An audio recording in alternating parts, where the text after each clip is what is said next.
Assalamualaikum warahmatullahi wabarakatuh. Jumpa kembali dalam channel kami. Pada kesempatan hari ini kami akan sharing tentang tugas ya Bapak Ibu ya, bagaimana cara atau contoh RPP, problem based learning, dalam tugas PPG terutama pada tahun ini. Nah, Bapak Ibu sekalian, nanti akan kami sampaikan terkait tentang contoh RPP untuk PBL ya, untuk problem based learning. Nah, sebelumnya Bapak Ibu, selain PBL, Bapak Ibu juga nanti di dalam membuat RPP juga harus mengarah kepada tujuan pembelajarannya itu adalah berpikir tingkat tinggi ya, atau biasa disebut HOTS seperti itu. Jadi berpikir tingkat tinggi. Di sini sudah ada tandanya, ada C1, C2, C3, C4, C5 dan C6 untuk ranah kognitif ya. Untuk ranah kognitif artinya yang dimaksud dengan berpikir HOTS itu ya, berpikir tingkat tinggi itu ketika C4, C5 dan C6, artinya C4 ke atas seperti itu. Nah, di sini saya berikan contoh beberapa KKO namanya ya, kata kerja operasional yang kita bisa ambil di sini hasil revisi ya. Di sini bisa kita lihat ya. Nanti ada beberapa contoh bisa kita sampaikan. Misalkan mulai C3 ya, itu adalah mengaplikasikan, ini belum HOTS kan seperti itu, tapi setelah C4 itu analisis atau menganalisis. Di sini ada beberapa kata kerja operasional yang bisa Bapak Ibu gunakan. Misalkan setelah mengikuti pelajaran siswa dapat memecahkan apa gitu ya, kemudian siswa dapat menganalisis dan seterusnya. Mungkin di bagian C6 di sini mencipta. Setelah mengikuti materi, siswa dapat menyusun misalkan ya, atau mengarang, atau membuat ya, dan lain sebagainya. Ini contoh untuk tujuan pembelajaran di dalam RPP. Nanti harus ada gunakan kata kerja operasional seperti ini. Nanti saya akan berikan contoh di akhir. Selanjutnya di sini ada ranah afektif ya. Ranah afektif itu di sini ada A1, A2, A3, A4 dan A5. Begitu juga ada kata kerja operasionalnya ya, yang bisa digunakan di dalam rencana pembelajaran atau perangkat perencanaan pembelajaran. Di sini mulai dari A4 sampai A5 itu sudah diarahkan untuk berpikir tingkat tinggi gitu ya Bapak Ibu. Kemudian selanjutnya ada ranah psikomotor ya. Ranah psikomotor ini adalah ranah di mana khususnya kepada hal-hal yang lebih praktis ya, praktek di dalam pembelajaran nantinya. Di sini dikasih tanda ada P1, P2, P3, P4 dan P5.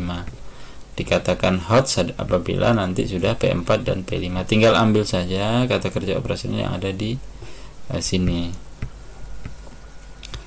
Oke, mungkin itu ya. Selanjutnya di sini saya akan contohkan Bapak Ibu semua, saya akan contohkan seperti biasa. Ini contoh RPP yang bisa kita lihat di sini. Ini contohnya untuk RPP di sekolah dasar ya, di sekolah dasar. Di sini seperti biasa, nanti tampilan di layar itu bisa di atas itu ada identitas ya, ada nama sekolah, ada kelas, semester, ada temanya, kemudian subtema pembelajaran keberapa, fokus pembelajarannya pada materi apa gitu ya, dan alokasi waktunya berapa. Nah, untuk KI saya pikir nggak ada masalah ya. Bapak Ibu bisa melihat, mengambil gitu ya. Kemudian di sini ada kompetensi dasar dan indikator pencapaian kompetensi IPK. Nah, kalau kompetensi dasar mungkin sudah baku dari sana, tinggal IPK-nya Bapak Ibu bisa menentukan ya. IPK itu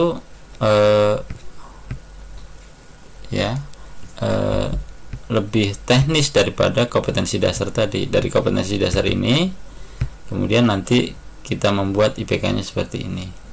Menentukan kata kunci atau inti dari teks penjelasan eksplanasi pada media cetak misalnya.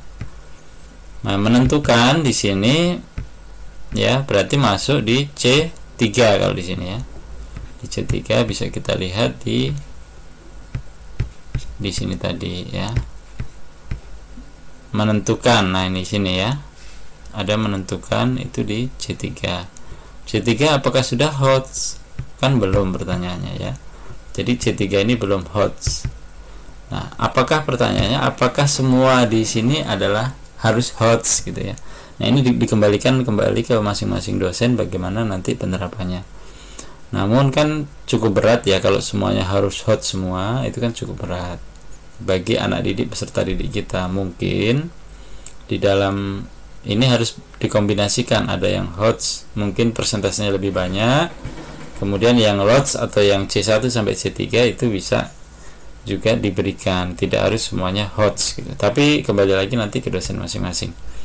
Begitu juga ini ya, membuat ini kata kerjanya adalah C6 sehingga di sini bisa dikategorikan sebagai C6 ya, kategori HOTS gitu. Kemudian di sini indikator yang selanjutnya menyajikan ringkasan narasi teks eksplanasi dari media cetak atau elektronik. Kodenya P3.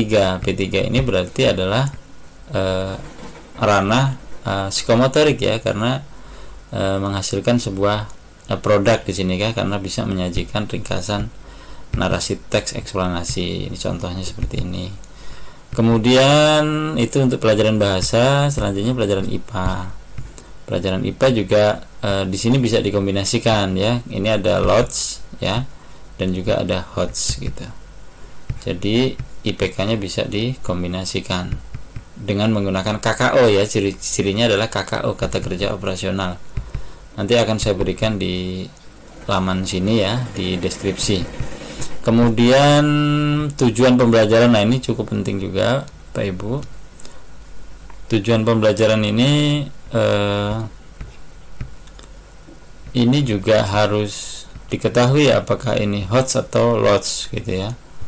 Kalau HOTS itu kan C4 sampai C6 gitu ya. Nah, atau juga bisa kombinasi ya. Oleh sebab itu, bagaimana Bapak Ibu ketika diminta harus HOTS semua ya, Bapak Ibu harus menyesuaikan kata kerja operasional yang digunakan ya. Itu harus gunakan dengan kata kerja operasional yang HOTS seperti yaitu C4 sampai C6. Ini hanya saya memberikan beberapa contoh saja. Di sini masih berkombinasi ya, mengkombinasi antara HOTS dan LOTS seperti itu. Cirinya ada di kata kerja operasional.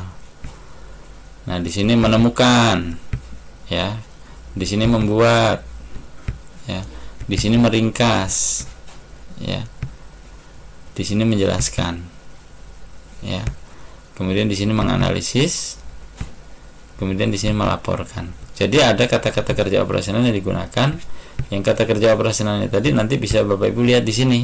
Ini nanti saya berikan ya, bisa dilihat nanti di sini.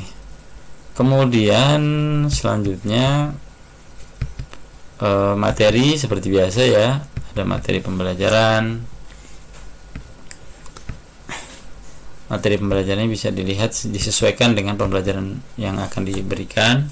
Kemudian metode pembelajaran, pendekatannya bisa menggunakan 4C ya, ini double ini 4C atau communication, collaboration, critical thinking, and creative ya, and innovative ya. Menggabungkan antara TPEC juga ya, teknologi, pedagogik ya, dan critical. Discovery learning bisa digunakan modelnya, namun dalam tahun ini kalau tidak salah harus menggunakan problem based learning, sehingga saya menyarankan nanti gunakan yang pendekatan ini ya, pendekatan modelnya yaitu problem based learning. ya, problem based learning yang bisa Bapak Ibu gunakan. Nah, langkah-langkah ini memang agak sedikit berbeda mungkin untuk di jenjang pendidikan sekolah dasar, ya, kemudian bidang studi di sekolah menengah, ya, terutama sekolah menengah atas seperti itu.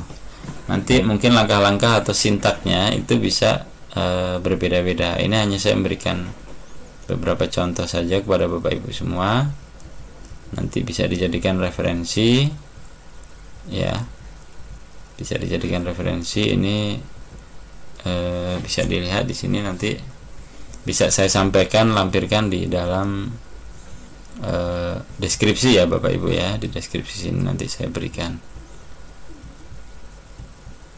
Oke, saya pikir itu ada sumber belajar, ya. Kemudian ada aspek penilaian. Penilaian saya berharap di sini mendorong ada 3 aspek, ya. Ada penilaian sikap, kemudian secara kognitif, ya, maupun juga afektif, ya, psikomotorik, ya. Jadi ada kognitif, afektif, dan psikomotorik. Kalau rubriknya macam-macam, ya, disesuaikan dengan kemampuan Bapak Ibu semua, ya, untuk bisa membuat seperti itu. Saya pikir ini ya beberapa contoh. Kemudian di sini juga sebenarnya ada beberapa contoh kalau yang sintak, ya, sintak untuk PBL, ya. Karena PBL itu kan lebih kepada memberikan semacam permasalahan di awal, ya, untuk mengarahkan siswa untuk berpikir. Ya, di sini nanti materi ini nanti saya berikan, ya. Ini hanya screenshot atau potongan-potongan gambar yang saya ambil. Jadi Bapak Ibu bisa menggunakan ini mungkin sebagai contoh, ya, sebagai contoh. Menurut persepsi kami cara pembuatannya seperti ini kurang lebih. Nah, ini nanti akan kami sampaikan di dalam deskripsi di bawah ini. Saya pikir itu demikian video yang dapat kami share untuk sesi kali ini. Terima kasih. Mudah-mudahan sedikit memberikan gambaran kepada Bapak Ibu semua. Terima kasih. Assalamualaikum warahmatullahi wabarakatuh.